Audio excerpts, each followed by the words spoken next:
အကျင့်ကောင်းတာကတခြားစာတတ်တာကတခြားတချို့ဘုန်းကြီးအကျင့်တော်တယ်စာသိမ့်မတတ်ဘူးစာတတ်တဲ့ငါနဲ့တင်ဆိုဝေဘူးဆရာတော်ဆိုတာကဘာကျော်ကြားဘူးတယ်နော်ဝေဘူးဆရာတော်ကြီးဆရာတော်ရဲ့ယဟန္တာတမျှပဲယဟန္တာလို့လက်ခံတယ်တဲ့ယဟန္တာပဲစာပြန်တာပဲမဆိုင်ဘူးလေယဟန္တာနဲ့စာတတ်တာမှမဟုတ်တာပဲအဲ့တော့စာတတ်တဲ့ငါတင်တဲ့ခါမှာမစိုးရင်ဆရာတော်ဘုရားကြီးဗဒ္ဒနာတူရိယဆရာတော်ဘုရားကြီးကဟေးဒီလိုလူတွေကဒီလိုနေရတာတန်ခါစဉ်ကိုဝေဘူးဆရာတော်ကြွခဲ့စမ်းလို့ဆရာတော်ဥက္ကုမာရအဲ့ဝေဘူးဆရာတော်လက်ဦးလေးချီပြီးတန်ခါရှိမှာတန်ခါရဲ့ထဲကိုဝင်ကြွလာပြီးတော့ဆရာတော်ယူလာကြောတယ်ဆရာတော်ကြီးကဘာပြောလဲဆိုတော့သာသနာ2500ဒီကာလမှာအလွန်ထူးခြားမြင့်မြတ်တဲ့ဆရာတော်ကလေတွေးဘူးတယ်အာနာပါနကမ္မထန်နေအောင်မြင်လုံးအားကြီးတော့သွေးကြောလေးတွေကသွားနေတာမြင်နေရတယ်ဖောက်နေအဲ့လောက်တည်းအောင်အသားကြီးအဲ့လောက်လှတယ်အသားလေးတွေကလေတရားမေတ္တာတရားလည်းကြီးမာတော့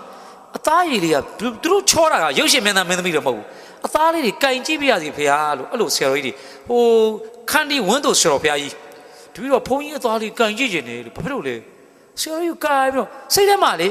ဟိုရုပ်ရှင်မင်းသမီးကဘာကျော်မင်းသမီးတွေကိုကင်ရတာလို့အဲ့လိုမျိုးအဲ့ဒီတဲ့စိတ်ထဲသားတယ်သူဆရာကြီးလက်ကလေးကိုကြည့်ပြီးတော့ခြေတော်လေးကင်နှိပ်ပြီး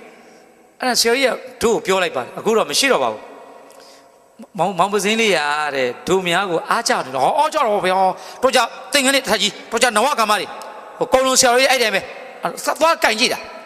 အဲ့လိုမျိုးကုံလုံးဆရာကငါလက်ကလေးကိုကင်ပြီးငါပကုံဖက်ပြီးတော့လိုချင်တာတောင်းစမ်းလို့ပြောတာငါမသိလိုက်ဘူးကုံလုံးဆရာကမသိလိုက်ဘူး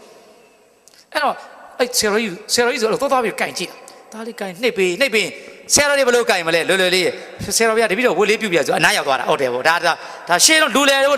တတ်ဖို့လိုတယ်မင်းတို့တိပြဆိုတော့ရှေ့ဆုံးသွားထိုင်ပြလိုက်တာဆရာကြီးဗျာသားလေးလေဆရာကြီးကိုအသားလေးကင်ရနှိပ်ရတော့ရှေ့ဆုံးရောက်သွားတာလေတတ်ဖို့လိုတယ်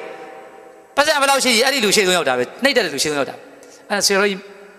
ဟောဘုံကြီးတော်လေးအားတွေကြာ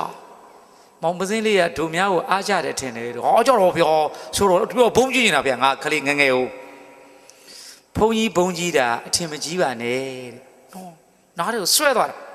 ဒုများဘုံကြီးဘုံကြီးတာအထင်မကြီးနဲ့တဲ့ထပ်လက်ကိုမြင်းလို့စီးတာဟာကုပန်တယ်လေဘာထပ်လက်မြင်းနဲ့ဘယ်သူမောတာကိုယ်ပဲမောတာတရားဝဲနာမည်ကြီးပါတယ်ဗျာသွားပြင်အရှင်မယားသင်္ကန်းကပ်ပေါင်းပြလက်လေးကင်လိုက်သင်္ကန်းလက်လေးကင်တယ်တခါပဲဝဲရတစ်စုံပဲဝဲရသင်္ကန်းတွေကင်နေဘာကင်နေဘာလုံးသင်္ကန်းတွေအများကြီးဒီလိုပဲလက်လေးပဲထောက်ရတာလေတစ်ခါပဲဝဲရတာလေဘာမှလုပ်မရဘူးလေဆိုတော့သူကထပ်လက်မြင်းလို့စီးတာအဲ့ဒီဝေဘူးဆရာတော်ဘုရားကြီးကြွလာတယ်မစိုးရင်ဆရာတော်ဘုရားကြီးကအမင်းရှိတယ်တခေတ်မှာတပါးပဲပေါ်တဲ့မထေဖူးကြဟေးဝါငယ်တဲ့ယဟန်တွေနဲ့လူသားများဖူးကြဆိုတော့ဆရာတော်ကြီးကအဖူးမြော်ခမ်းပါတယ်ဝေဘူးဆရာတော်ကပြီးရောမစိုးရင်ဆရာတော်ဘုရားကြီးကိုရှောက်တယ်စကားလေးဆရာတော်ကြီးဘုရားတပည့်ရှောက်ထားပါရစေဘုရားရှောက်ကွာမောင်ဝေဘူးရဲ့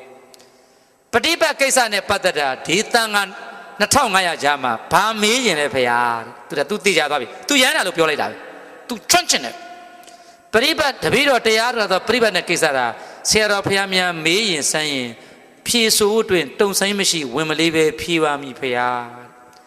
သံဃာရဏတင်တဲ့ကိစ္စကတော့တပည့်တော်မစွမ်းနိုင်ပါဘူးဖေဟာနော်သာသနာ့ရည်သာဆရာ